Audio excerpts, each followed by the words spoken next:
Canım, ne yapıyorsun burada? Ne yapıyorsun? Ne, çok tatlısın ya.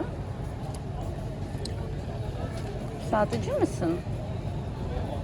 Satıcı galiba. Ne satıyorsun? Çamaşır makinesi falan satıyorsun.